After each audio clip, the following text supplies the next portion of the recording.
Welcome back to True Crime with Tiff. Today, we're finishing our deep dive into the case of 1-year-old Kohen Wiley, whose death during an officer-involved shooting in Senatobia, Mississippi, has sparked national attention and demand for answers. In parts 1 and 2, we covered the events that led officers to respond to Walmart, the official account provided by authorities, the questions raised by Kohen's family, the independent findings presented by the family, and the community response and calls for transparency. And I will link both parts 1 and 2 in the comment section of this video. Now we're looking at what happens next, what investigators are examining, what legal paths are possible, and what remains unknown. When an officer-involved shooting occurs, investigators typically look at every piece of available evidence before determining what happened. In Kohen's case, investigators are expected to examine body camera footage if available, surveillance video from the area, witness statements, radio communications, ballistic evidence, the position and movement of the vehicle, and statements from everyone involved. Each piece of evidence helps investigators build a timeline for those final moments. The biggest question remains: was the officer's use of deadly force legally justified under the circumstances? In many officer-involved shooting cases, video evidence becomes the most important part of understanding what happened.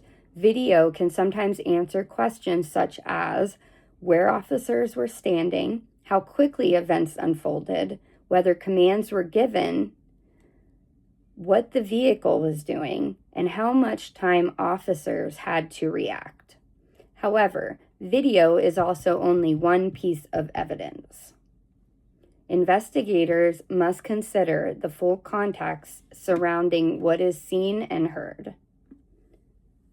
As the investigation continues, several outcomes are possible.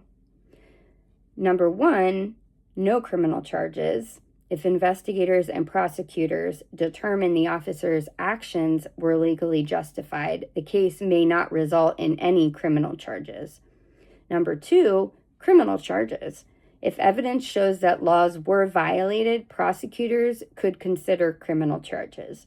And 3, civil lawsuit. Separately from any criminal investigation, Kohen's family may decide to pursue civil action. Civil cases focus on issues such as whether rights were violated or whether negligence occurred. A civil case and a criminal case are separate processes and have different standards of proof. Cases involving children and police use of force often bring strong public reaction. Many people watching this case have expressed grief, anger, and a desire for accountability. Others have emphasized waiting for the full investigation before reaching conclusions. Both reactions highlight a different reality. A family has lost a child, a community is demanding answers, and investigators must determine the facts. While much of the discussion surrounding this case has focused on evidence and legal questions, it is important not to lose sight of who Kohen was. He was not just a headline. He was a child.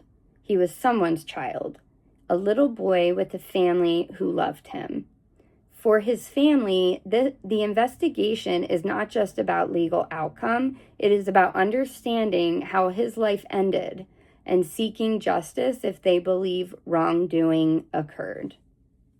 At this point, some of the most important questions are still unanswered, like what exactly happened in the moments before the shooting? What do investigators find after reviewing all the evidence? Will video footage publicly be released? Will the officer face any charges? And what changes, if any, will come from this case? Those answers may take time, a lot of time. Investigations like this are often lengthy because every single detail matters. The death of Kohen Wiley has left people across the country asking difficult questions. How should law enforcement respond in situations involving children? How do we balance officer safety with protecting innocent lives? How do communities rebuild trust after a tragedy? Those are complicated questions without simple answers. But one thing remains clear. A 1-year-old child has lost his life, and a family is left grieving while the search for answers continue. As this case develops, we will continue following verified updates and bringing you the information as soon as it becomes available. Thank you for watching True Crime with Tiff. If you appreciate respectful, fact-based coverage of true crime cases and deep dives, make sure to like, subscribe, and turn on notifications so you don't miss future updates. Until next time, stay safe, stay informed, stay kind, and remember the victim Until next time, guys, stay safe, stay informed, stay kind, and remember the victims behind the headlines. We'll catch you next time.